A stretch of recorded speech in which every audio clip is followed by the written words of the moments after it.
गुलबुआ, ब्लांचेट। अरे हे सर्व खोटं असतं, भूषण सर्वांची खिल्ली उडवत म्हणाला. विशाल रागावत भूषणला म्हणाला, तुझा विश्वास नाही ना, तू नको भाग घेऊस यात, शांत बस. विशाल, अंकुश, सतीश आणि अंकित सर्वजण ओऊजा बोर्ड म्हणजेच प्लॅनचेट घेऊन बसले होते. आदल्या दिवशी सर्वजण अंकितच्या जुन्या बंगल्यात पिकनिकला म्हणून आले होते. अंकित गावातल्या मोठ्या श्रीमंत आणि प्रतिष्ठित घराण्यातला मुलगा होता, म्हणून त्याला ह्या बंगल्यात यायला कोणी मज्जाव केला नाही. हा जुना बंगला गावापासून 5 किलोमीटर अंतरावर होता. अंकित सर्वांना पिकनिक म्हणून इथे घेऊन आला होता. सर्वजण एक एक करून कालपासून प्रयत्न करत होते. कार्डबोर्डवर कॉईन ठेवून सर्वांनी प्रयत्न केला, पण कसलाही आभास किंवा कुणाचे अस्तित्व भासत नव्हते. त्यांनी खूप वेळा बोलावून पाहिलं, पण कुणाचीच आत्मा बंगल्यात आली नव्हती. भूषण पुन्हा हसू लागला, म्हणाला, अरे ही फालतूगिरी बंद करा, हे सर्व सिनेमामध्ये होतं, इथे नाही. आधी रोहनला कॉल करा, काल येतो म्हणाला, अजून पत्ता नाही त्याचा. विशाल आणि अंकुशने बंगल्याबाहेर येऊन रोहनला कॉल केला, कारण बंगल्यामध्ये नेटवर्क नव्हतं. अरे ऑन द वे आहे, ट्रॅफिकमध्ये अडकलोय, येईन मी 2-3 तासात, रोहन म्हणाला. रात्रीचे 9 वाजले असूनही प्लॅनचेटचा खेळ चालू होता. भूषण सोडून सर्व त्यात भाग घेत होते. टेबलवर कार्डबोर्डमध्ये 10 रुपयाचा कॉईन आणि सर्वांनी आपापले बोट त्याला लावले होते. भूषण त्यांच्यावर हसत आपल्या मोबाईलवर गेम्स खेळत होता. Hi friend, sorry for being late, असे म्हणत रोहनने बंगल्यात प्रवेश केला. काय यार, तुझं नेहमीच असतं हे, विशाल म्हणाला. अरे सॉरी यार, ट्रॅफिकमुळे उशीर झाला, रोहन म्हणाला. हे तुमचं काय चालू आहे, रोहनने विचारलं. लांबूनच भूषण हसत म्हणाला, अरे तीच फालतूगिरी, जवळच्या आत्म्याला बोलावणे, आपले भविष्य जाणून घेणे वगैरे वगैरे. ओ वाव, सो एक्सायटिंग, असे म्हणत रोहन त्यांना जॉईन झाला. अर्धा 1 तास झाला तरीही काही हालचाल नव्हती. कंटाळून विशाल उठला. मी वॉशरूमला जाऊन येतो, असं म्हणत तो निघाला. थोड्या वेळाने थंड हवेमुळे अचानक सर्व दिवे विझले गेले आणि बाथरूममधून एक किंकाळी बाहेर पडली.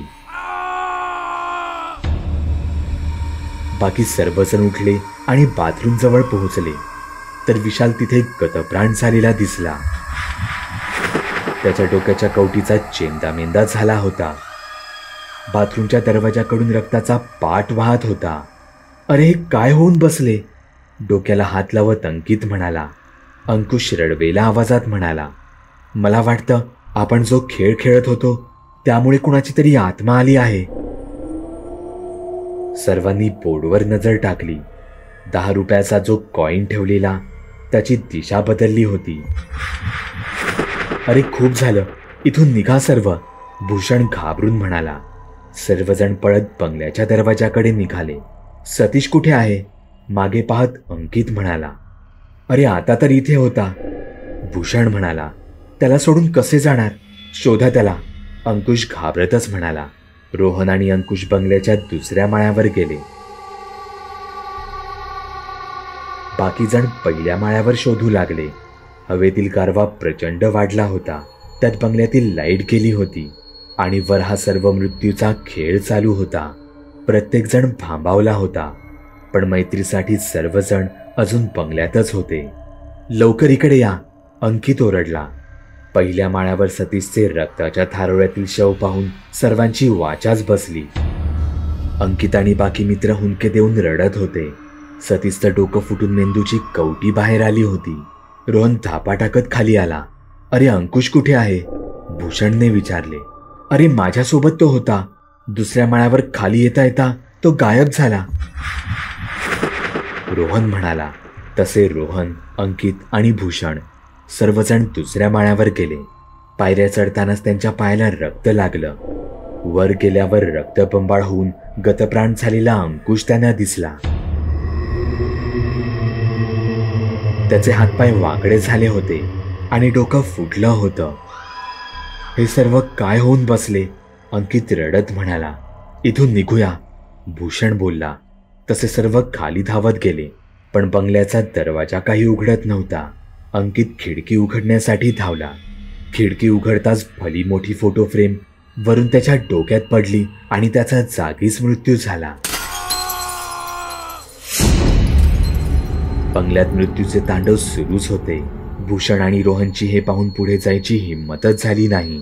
सर्व ताकदीनिशी दोघांनी बंगल्याचा दरवाजा उघडला. भूषण जसा बाहेर पडला, बंगल्याचा दरवाजा बंद झाला. भूषण मागे पुढे न पाहता सरळ पळत सुटला. नंतर त्याला कळलं की रोहन तर आतमध्येच राहिलंय. पण स्वतःचा विचार करून तो वाट मिळेल तिथे पळत सुटला. पोलिसांना हा प्रकार कळवावा म्हणून त्याने मोबाईल काढला, तर त्याला अजूनही नेटवर्क सापडत नव्हतं. अर्धा तास तो रस्त्यावर पळत होता. मनात विचारचक्र सुरू होते. रोहनचे काय झाले असेल? मी त्याला एकट्याला सोडून मोठी चूक केली. इतक्यात त्याची नजर रस्त्याच्या बाजूला असलेल्या एका झाडाकडे गेली आणि त्याचे डोकेच सुन्न झाले. रोहनचे प्रेत तिथे पडले होते. त्याच्या बाईकचा चेंदामेंदा झाला होता. डोक्यात विचार सुरू झाले. म्हणजे प्लॅन चेट करून जी आत्मा आली ती रोहनचीच होती.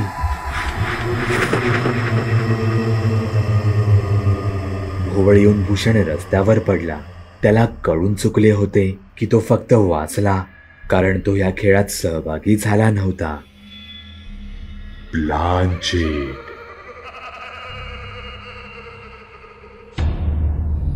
बागुल बुवा. चॅनलवर अपलोड केलेल्या नवीन व्हिडिओची नोटिफिकेशन मिळवण्यासाठी चॅनल सबस्क्राईब करायला विसरू नका. व्हिडिओ आवडला तर आमच्या मेहनतीचा मोबदला म्हणून तो लाईक करून मित्रांसोबत जरूर शेअर करा. चॅनलवरचे इतर व्हिडिओ पाहण्यासाठी इथे क्लिक करा. तसेच चॅनलवरची प्लेलिस्टही चेक करा. दर दिवशी नवनवीन भूतांचे व्हिडिओ बनवून मी तुमचं मनोरंजन करत राहू याची खात्री बाळगा.